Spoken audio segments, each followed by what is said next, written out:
नमस्कार दोस्तों, स्वागत है आपका अपने YouTube चैनल ग्रामीण कंपटीशन क्लासेज में।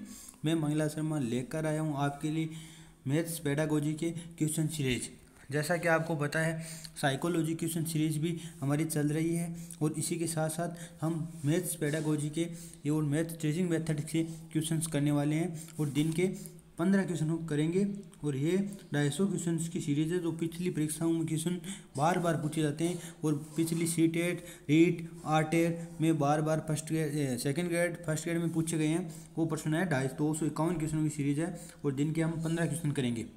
तो चलिए, वीडियो शुरू करने से पहले आपसे गुजारिश है कि चैनल को सब्सक्राइब करें और बेल आइकन प्रेस करें। तो वीडियो शुरू करते हैं। पहला प्रश्न है, निम्न में से क्या गणित की प्रकृति है? गणित की प्रकृति क्या है? ये अलंकारिक है, तार्किक है, कठिन है, सामान्य लोगों के लिए नहीं है। तो गणित ना तो अलंकारिक है, गणित में कोई साज सज्जा नहीं है। यह तार्किक है, जरूर यह तार्किक है। यह कठिन है, गणित कठिन नहीं है। कुछ लोग कठिन मानते हैं गणित को, लेकिन गणित कठिन नहीं है। यह सामान्य लोगों के लिए नहीं है। तो गणित तो सामान्य लोगों के लिए है, सबके लिए है। गणित तो व्यवहार में, समाज में भी काम आती है। तो गणित सबके लिए है, लेकिन गणित की प्रकृति क्या है? यह तार्किक है। तो इसका सही आंसर हो गया 1 नंबर। नेक्स्ट क्वेश्चन है 2 नंबर। निम्न में से किसने कहा कि गणित वह विज्ञान है जिसमें आवश्यक निष्कर्ष निकाले जाते हैं? तो होगवे ने, स्किनर ने, लोक ने, बेंजामिन पेरिस ने या पियर्स ने। तो जिसमें आवश्यक निष्कर्ष निकाले जाते हैं, यह परिभाषा है बेंजामिन पेरिस की, जिसने कहा था कि गणित वह विज्ञान है जिसमें आवश्यक निष्कर्ष निकाले जाते हैं। तो इसका सही आंसर हो गया 4 नंबर।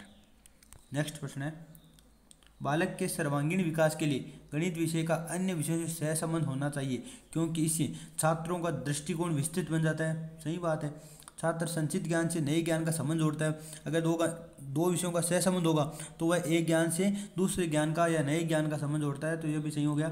छात्र सभी विषयों को महत्वपूर्ण मानने लगता है। अगर सहसंबंध होगा, सभी विषयों को महत्वपूर्ण मानेगा। उपयुक्त सभी, तो इसका सही आंसर है उपयुक्त सभी। 4 नंबर आंसर हो गया।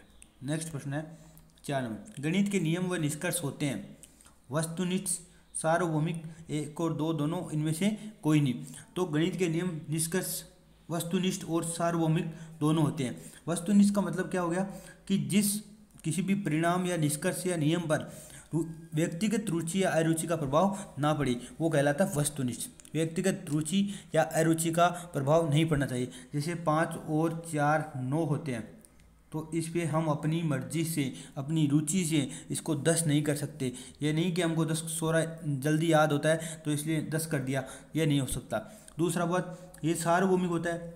ये 5 और 4 9 होते हैं, तो आप अगर इसको घर पे 9 करोगे तो दूसरे शहर में जाकर भी 9 ही करोगे। अमेरिका चले जाओ तो 5 और 4 9 ही होते हैं। मतलब सार्वभौमिक, सर्व जगह समान रहते हैं। तो गणित के नियम व निष्कर्ष वस्तुनिष्ठ भी होते हैं और सार्वभौमिक भी होते हैं। नेक्स्ट प्रश्न है 5 नंबर।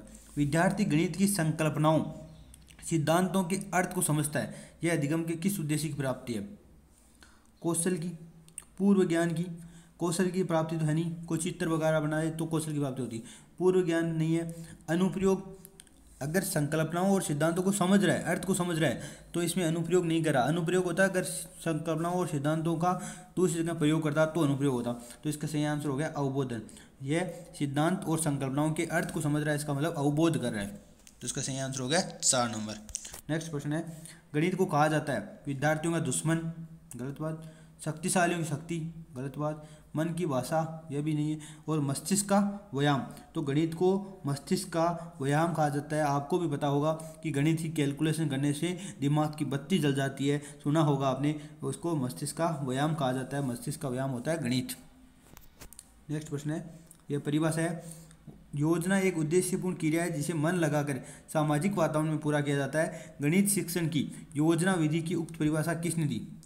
किलपैट्रिक, थॉर्नडाइक, क्रोनकरो और स्किनर। यह परिभाषा है परियोजना विधि की परिभाषा है और परियोजना विधि के जनक WH किलपैट्रिक ने यह परिभाषा दी थी। तो इसका सही आंसर हो गया WH किलपैट्रिक। और यह परिभाषा एग्जाम में बार बार पूछी जाती है। और परिभाषा में क्या पूछा जाता है बार बार? हर एग्जाम में यह परिभाषा आती है कि कभी कभी पूछा जाता है किलपैट्रिक के अनुसार परियोजना है, खाली परियोजना है। ऑप्शन में आता है उद्देश्यपूर्ण क्रिया या अन्य क्रिया, अनुक्रिया, प्रतिक्रिया। तो इसका सही आंसर हो गया उद्देश्यपूर्ण क्रिया। ऐसा आता है योजना एक उद्देश्यपूर्ण क्रिया है जिसे मन लगाकर खालिस्तान में पूरा किया जाता है। सामाजिक वातावरण, विद्यालय वातावरण, खेल के मैदान में, अन्य। तो इसमें होगा सामाजिक वातावरण। तो यह परिभाषा आपको याद रखनी है। योजना एक उद्देश्यपूर्ण क्रिया है जिसे मन लगाकर सामाजिक वातावरण में पूरा किया जाता है। तो यह परिभाषा देने वाले W.H. किलपैट्रिक, जो जॉन ड्यूई के शिष्य थे, और इन्होंने परियोजना विधि दी थी। और जॉन ड्यूई के प्रयोजनवाद से प्रभावित होकर इन्हें परियोजना विधि दी थी W.H. किलपैट्रिक। तो इनके जनक कौन है? W.H. किलपैट्रिक। नेक्स्ट प्रश्न है, वह उद्देश्य जो शिक्षक गणित पढ़ाने के बाद कक्षा में ही प्राप्त कर लेता है उसे कहा जाता है सांस्कृतिक, शैक्षणिक, सामाजिक, ये सभी। तो इसको बोला जाता है शैक्षणिक उद्देश्य, और इसे ही बोला जाता है प्राप्य उद्देश्य, और इसे ही बोला जाता है विशिष्ट उद्देश्य। ये इसी का नाम है, प्राप्य उद्देश्य, विशिष्ट उद्देश्य, शैक्षणिक उद्देश्य। वे उद्देश्य होते हैं जो गणित पढ़ाने के बाद कक्षा में प्राप्त कर लेता है, अर्थात एक अल्प अवधि के बाद प्राप्त किए जाते हैं, या एक क्लास या 2 क्लास में ही प्राप्त कर लिए जाते हैं। उनको बोलते हैं शैक्षणिक उद्देश्य या प्राप्य उद्देश्य या विशिष्ट उद्देश्य। एक होते हैं सामान्य उद्देश्य जिन्हें बोला जाता है शैक्षिक उद्देश्य, वो एक दीर्घकालीन अवधि के बाद प्राप्त किए जाते हैं। इसका लास्ट 9 नंबर प्रश्न है, ये वास्तविक है कि गणित को बहुत से छात्र कठिन समझते हैं, अतः स्कूल और शिक्षक द्वारा ठोस कदम उठाए जाने चाहिए जिससे छात्रों के गणित के स्तर को बढ़ाया जा सके। उपरोक्त दृष्टिकोण किसका है? माध्यमिक शिक्षा बोर्ड का, मुद्रालय आयोग का, शिक्षा नीति 1986 का, राधाकृष्णन का। तो ये है मुद्रालय शिक्षा नीति 1986 का।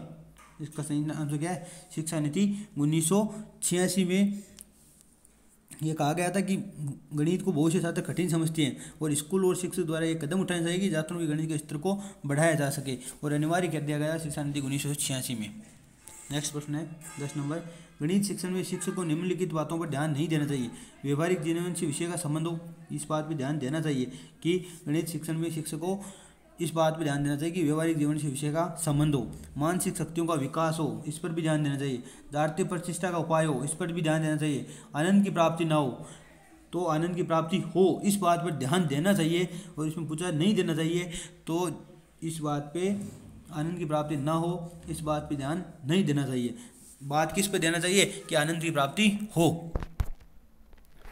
11 नंबर प्रश्न है, गणित शिक्षण का वास्तविक उद्देश्य ज्ञान प्राप्त करना नहीं है बल्कि शक्ति प्रदान करना है। यह परिभाषा किसने दी थी? तो यह परिभाषा दी थी डटन ने।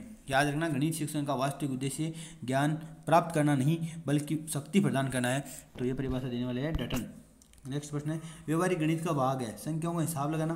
संख्याओं का हिसाब लगाना कोई व्यवहारिक गणित नहीं है। जोड़ बाकी करना ये कोई व्यवहारिक गणित नहीं है। समीकरण को हल करना ये सभी करते हैं, कोई व्यवहारिक गणित नहीं।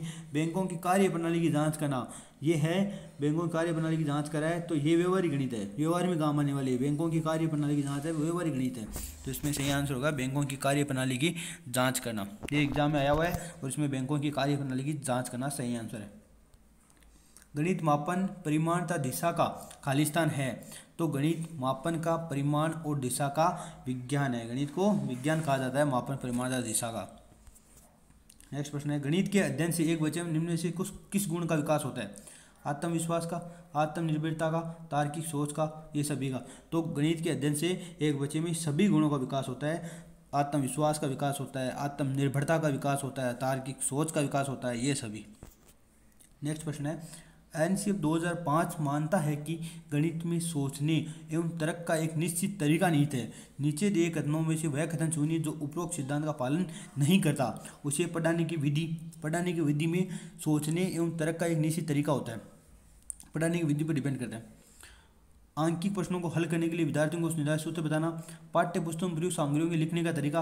पाठ्य पुस्तकों में अगर सामग्रियाँ जिस तरीके से लिखी हुई है, अगर वो एक सोचने एवं तर्क के निश्चित तरीके से लिखी हुई है तो ये फायदेमंद है, पालन करता है। कक्षा के लिए चुने गए क्रियाकलाप एवं अभ्यास भी इस नियम पर आधारित है। लेकिन आंकिक प्रश्नों को हल करने के लिए निर्धारित सूत्र बताना, जो निर्धारित सूत्र है वो हम बता दिया जो हल करने के लिए विद्यार्थियों को। तो इसमें कोई सोचने एवं तर्क का कोई निश्चित तरीका नहीं है। अगर इसमें आगमन विधि से हम सूत्र निकला रहे हैं तो वो एक निश्चित तरीका हो गया सोचने एवं तर्क का। तो इसमें सही आंसर हो गया 2 नंबर। तो आज के लिए 15 क्वेश्चन है और इन्हीं क्वेश्चनों के साथ मैं अपनी वाणी को विराम देता हूँ और नेक्स्ट वीडियो मिलेंगे। धन्यवाद।